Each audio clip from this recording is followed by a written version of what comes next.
My name is Miguel González Arraez, and I'm the principal investigator of the Ocean DAS proposal that has been retained for funding by the European Research Council in the last proof of concept call.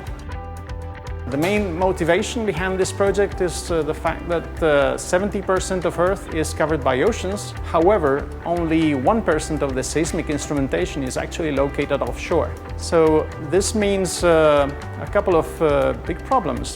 First big problem is that we have a really poor knowledge of seismic processes in the sea bottom.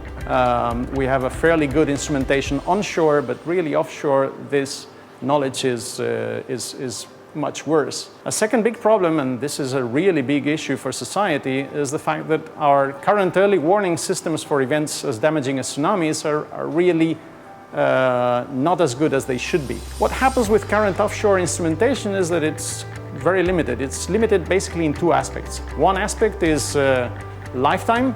Normally these systems run on batteries, so it means that essentially they last a few months, at most a couple of years. And the second big problem is cost. Normally, when you install one of these systems, you have to charter a boat, arrive to the location where you want to leave the sensor, and deploy it there, and chart another boat to recover it eventually when the sensor is finished. So what we're going to do is we're going to avoid completely these two problems. We're going to change completely the approach. There will be no boats and no batteries in our approach. And essentially what we're going to do is we're going to create seismic arrays by retrofitting fiber optic cables that run in the sea bottom.